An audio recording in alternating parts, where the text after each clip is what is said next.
In the far reaches of the galaxy, a civilization is under siege. We are all that is left. They've searched the universe for a leader. Stay tuned for scenes from next week's Galaxy Quest. Never give up, never surrender. He will save us! What they got Never give up and never surrender. were struggling TV actors. You are our last hope. Where's my limo? Okie dokie. And they're about to put on a command performance 8 million light years away. We are actors, not astronauts. You are our protectors. That was a hell of a thing. Now, Laredo, take us out. You gotta move to the right. Would you sit your ass down? You want to drive this thing? acting like heroes The whole thing was just a misunderstanding. may not be enough. They look like little children. Hi, little guy. I'm done. DreamWorks Pictures presents Tim Allen, Sigourney Weaver, Alan Rickman, Galaxy Quest. You're just gonna have to kill it. Well, go for the mouth, the throat, his vulnerable spots. It's a rock, it doesn't have any vulnerable spots!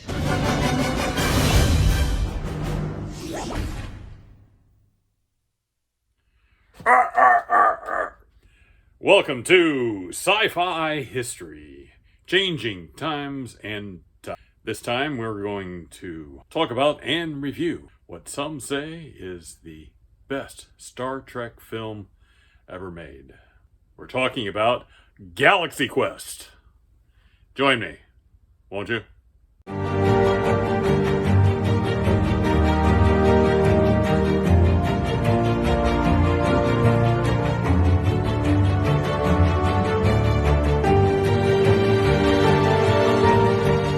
Roy here. This is Sci-Fi History, and we're going to be watching and reviewing what some say is the greatest Star Trek film ever made, Galaxy Quest. But nay, you say, Galaxy Quest isn't a Star Trek movie. You want to bet? It is everything that Star Trek is. It tells the entire backstory of what makes Star Trek so great. It's a little movie that shouldn't work. It has elements that cancel each other out. It's a loving romp to the fans, but doesn't make fun of the fans. Looks at the convention experience, the entire Star Trek phenomena, if you will. Okay, and I expect this to be completely full of spoilers. I'm going to give away the entire movie, and if by some chance you have gotten here without seeing Galaxy Quest, you better stop, abort mission, go back and watch Galaxy Quest, and then come back and meet me here. Okay, everybody's back, and the fans love Star Trek, and we love the actors behind the scenes that make Star Trek. We prop them up on pedestals. We listen to their every word. And we love to hear stories about how Star Trek is made and how it's affected them and how it's affected us. Galaxy Quest has created a parallel situation where Galaxy Quest is filling in the most favored Star Trek franchise, Star Trek. Galaxy Quest was made back in the day on a cheap budget and by television actors. It's been some 20 years since the heyday of Galaxy Quest, when it had found a huge, loyal audience that unfortunately wasn't enough to keep it on the air. I remember living through that time when Star Trek was just an old TV show. Sure, we wanted it to come back. We wanted to see it back. We'd see the further adventures of Captain Kirk and his crew. It never happened before. Thank goodness we were able to get those further adventures. And the Adventures of Galaxy Quest parallels the journey of the original Star Trek crew. The original crew found it very hard to get additional acting jobs after Star Trek. Some of the actors did better than others, but many of them were forced to go on the convention circuit and talk about an old TV show and an old job they used to have.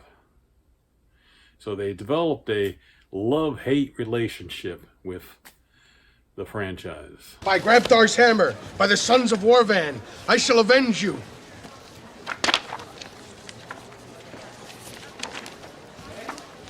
By Grabthar's hammer. Next. I love this scene even before I knew Bill Cott, who was featured in this scene. Bill Cott is from St. Louis.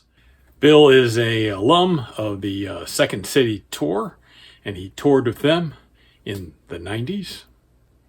And he was a member of the Dana Carvey Show. And this here is one of the early appearances of Bill Cott on film. Bill has also gained recognition as his role as a mailman in This Is Us. And he's been in other movies like The Ringer and played in The Witches of Waverly Place. There was a lot of talk about Star Trek coming back, but in the end, it was a lot of talk. And we'd heard it before, again and again. Luckily, eventually, a little thing called Star Wars came through, and it helped to make Star Trek possible. Thank goodness for Star Wars. The story of Galaxy Quest is the story of Star Trek and its incredible comeback. And it is the story of the fans. The fans made it possible. The fans made it. And the fans were also the hero of the story. Eventually. Galaxy Quest is the story of the NTE Protector. Side note, that stands for Not the Enterprise.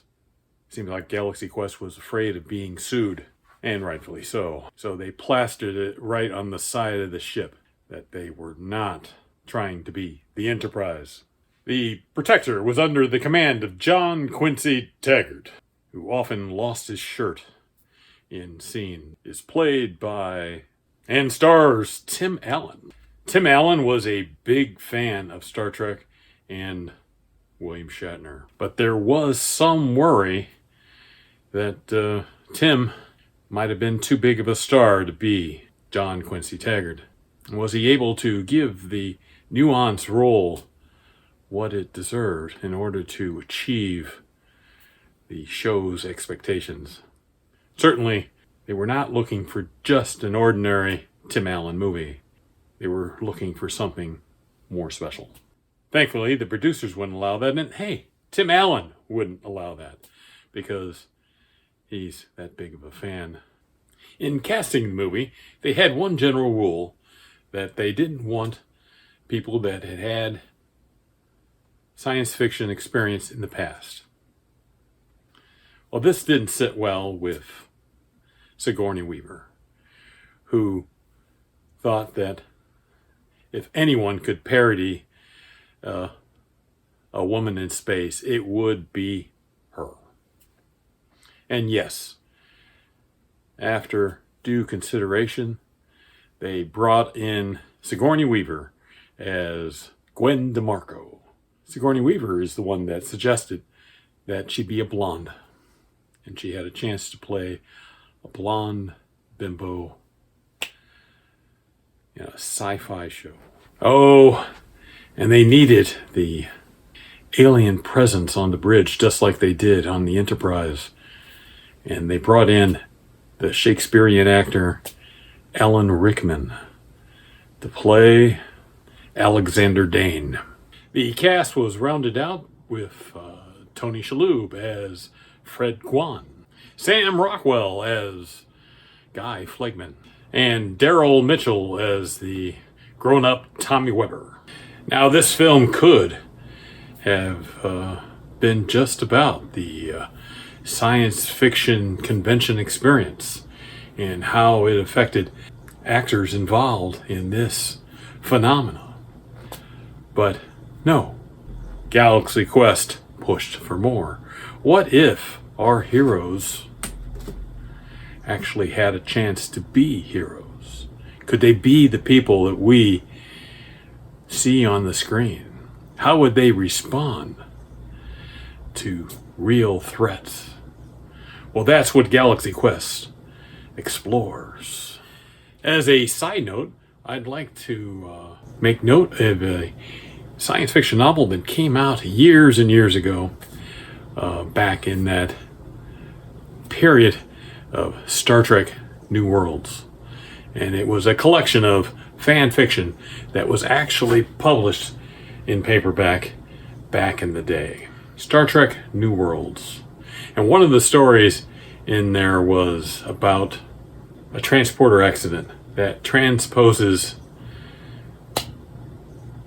the crew of the Enterprise with their actual characters in the future. Shatner's crew is transposed with Kirk's crew in the future. And actors find themselves having to deal with real life events in the future. Check it out. Just as Galaxy Quest crew has been idolized by its fans here on Earth, they were also idolized in space as the records of the historical documents have been transmitted across the galaxy and has found a home long way from us. Balthazar's people are in need the services of the NTE Protector, and they seek out Jason Nesmith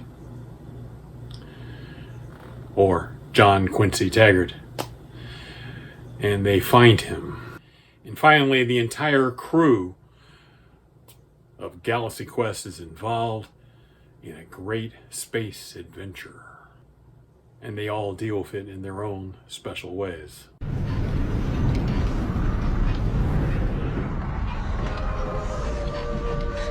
I changed my mind. I want to go back. After the fuss you made about getting left behind. Yeah, but that's what I thought. I was the crewman that stays on the ship, and something is up there, and it kills me. But now I'm thinking I'm the guy who gets killed by some monster 5 minutes after we land on the planet. You're not gonna die on the planet, guy. I'm not? What's my last name? It's, I don't know. Nobody knows. Do you know why? Because my character isn't important enough for a last name. Because I'm gonna die 5 minutes in. Guy, you have a last name. Do I? Do I? Yes. For all you know, I'm just crewman number 6. Baby. Hey, don't open that. It's an alien planet. Is there air? You don't know.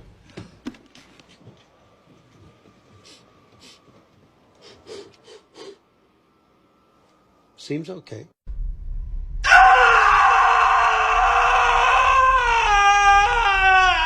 Like many of you, I would certainly hope that William Shatner and Leonard Nimoy could step up to the task if need be. There are many challenges ahead. Some the actors meet with bravery, and some they stumble through. But they're just actors. They don't have all the answers. But who is more versed in what happens in Galaxy Quest, then Galaxy Quest fans, eventually, they turn to the fans for help. And the fans don't let their characters down. Hey, it's a wonderful romp in sci-fi history. And you should go out and see it if you haven't seen it. I've told you to go out and see Galaxy Quest. Tell me what you think of Galaxy Quest down below in the comments. Thank you for joining me in Sci-Fi History. This has been a look at Galaxy Quest. Is it a Star Trek film? It's certainly about Star Trek. Let me know down in the comments. And join me here next time for Sci-Fi History, Changing Times and Time. I'll see you here next week at 9 o'clock, if at all possible. See you soon. Bye-bye. I'm Siggy Blonde Sig, and I just like to say, Sammy Sam, you're my man. You blow me away. Got the wisdom, the knowledge, know your parameters. Make those other agents look like amateurs. Break bread with Durang, a film with Ang Lee, or stay at home a full-time mommy. Or, conversely, I need some change, can you get me a gig? I need some high-heeled kicks for me and the kids. When they clean glasses, we pour beer, a little toast from the moon with some New York flair. But I love you, Sam, have a drink for me, 'cause we're on a quest to the galaxy! Why?